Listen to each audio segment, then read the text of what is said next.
Yeah. I got one more question for you. Okay. And this is pretty universal, regardless of what your skill level you're at, whether you're just starting out or say if you've been in tournaments for a while and you're still trying to get better. And that question is, how do I get better at bass fishing? Yeah. What kind of advice can you give to somebody who's asking that? That to me is really a pretty easy one. The single biggest thing is to go fishing every opportunity you get, and to always keep an open mind when you are out there fishing. And if you have that thought, that crazy thought that says, I'm throwing a worm and I need to tie on a buzzbait, tie on a buzzbait, because there's something in your gut, a natural intuitive instinct that told you to try something different. And if it's wrong, you tried it, you won't regret having tried it. But if you don't try it, and then you go home and you still didn't catch any fish, dragging your worm around, you're going to go back and say, well, I really wish I would have tried that buzzbait today.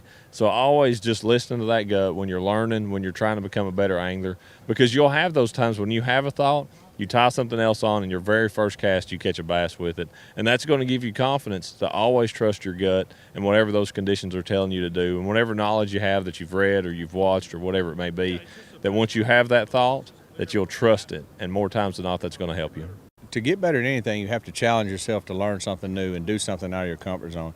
If you're comfortable fishing a worm and that's all you ever do, that's as good as you're going to get.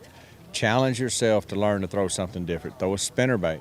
When you feel comfortable with that, go tie on a chatterbait. When you get comfortable with that, tie on a square lip crankbait. Every time you get comfortable with something and you feel like you've kind of got the hang of it, challenge yourself to learn one more technique and one more technique, because the more you learn, the more you catch.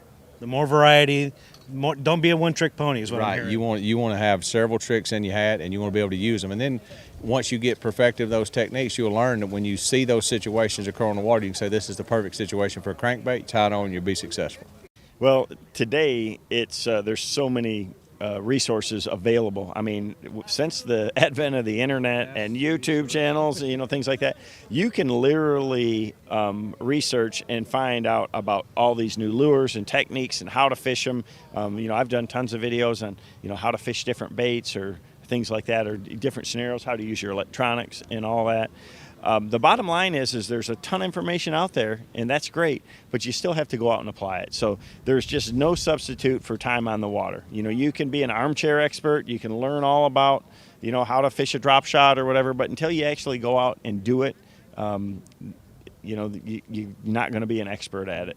And that's what it takes. You got to go out. If you want to learn something new, to go out and focus on that technique or that bait, and don't do anything else. That's the best way to learn something new, is just go out there and focus on it.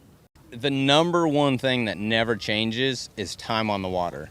No matter your skill level, where you're at in the country, how old you are, there's no substitute for time on the water. And you can't only go on the days that are nice. Like, you can't only go on sunny days. You can't be a fair weather fisherman, because if you do that, then you're only training yourself to catch fish under those conditions.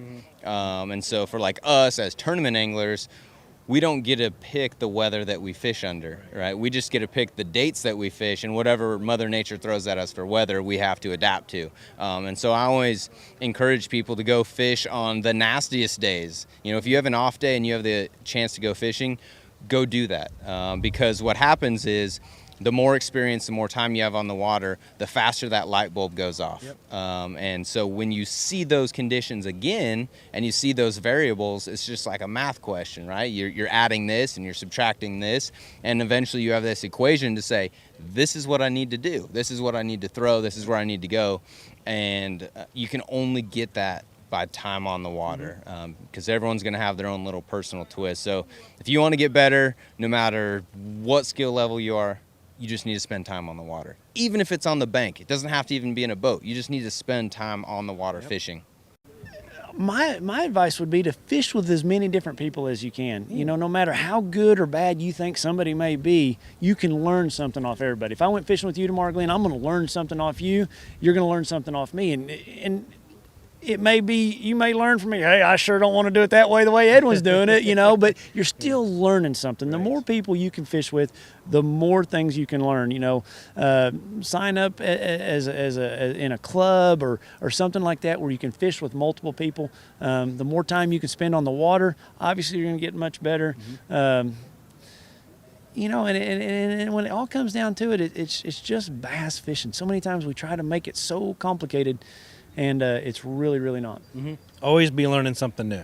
Always, always, always. And if I'm talking to a tournament angler here that's maybe good with this technique or that technique, for me, I was really bad at jerkbait fishing at one point in my career. I was really bad with a spinning rod. I wouldn't even carry one. So, I really worked at honing my skills with those baits, and that's all I'd fish with, And, at one point in my career, I was horrible in Florida. I'm still not very good in Florida, but I spent a lot of winters down there trying to learn it back in my single days to become better in Florida. Yep. So you can take it as far as you want to, but, make yourself get better at those things, offshore fishing. One of the things I always tell anybody is just drop your jig over the side of your boat below the trolling motor. Look at the size of your jig on your Lowrance, then that'll really tell you what size of everything else you need to look for. Oh, yeah. So, and if you're struggling with offshore fishing, get the rest of everything else out of the boat. Get that shallow spinnerbait, that shallow square bill, put you a Carolina rig, a football jig, a deep diving crankbait in your boat, to where you don't have anything to fall back on, after you've been out there for 2 hours and you hadn't had a bite. But, I've always said with that offshore fishing, and we're kind of going off on a tangent here, but I'll find them with my electronics before I ever make a cast. I mean, you'll see me go to an offshore event, and I will be behind the wheel of that nitro 12 hours of the day, because I have that much confidence in my electronics. And when I see them on my electronics, that's when I'll turn around and fish. So many people fish all the way around a point, which may take an hour. I'm going to idle that entire point, waypoint a couple groups I see or a couple fish I see, then turn around and go catch those fish. Mm-hmm. There's really only one answer, and a lot of people may not want to hear this answer, but I had to live it. I had to go through it, and it's experience. It's just time on the water. It's just research as much as you can research, and putting the time. You can't take away from time on the water. Time on the water in experience situations and patterns will definitely grow your knowledge of fishing and how to catch them, what not to look for, what to look for. It's like any other sport with basketball, football. I mean, we went to practice, every day during the week. I mean, we lifted weights. I mean, you don't just show up and naturally good. Right. I mean, there's techniques, there's things you have to do, and the only way to do that is to practice. And that's what it takes to go out. And if it's just learning how to skip underneath a dock, or how to throw a crankbait or whatever, walk a walking topwater bait, going out there and actually doing it until you get good at it. That is 100% the only way you're going to get better. Mm-hmm. Yeah, how do you get better? How do you get better at any other sport? Honestly, you practice. And, man, I remember growing up in high school after sixth period, I'd go out in my little float tube and just work on fishing. And actually, to get more specific, I remember growing up swim bait fishing. I would go out in my kick boat float tube and only bring one rod, one reel, one lure. And you were absolutely forced to work on that particular technique. So how do you get better at a particular technique, or how do you get better at bass fishing in general, is go out there with one rod, limit yourself to one rod. You're forced to learn that specific technique. It'll make you a better fisherman. Yeah, that's perfect advice. I think we've all of us have done that. That's a great way of learning. Yes, absolutely. Thank you so much for your time. I appreciate it. Thank you, Glenn.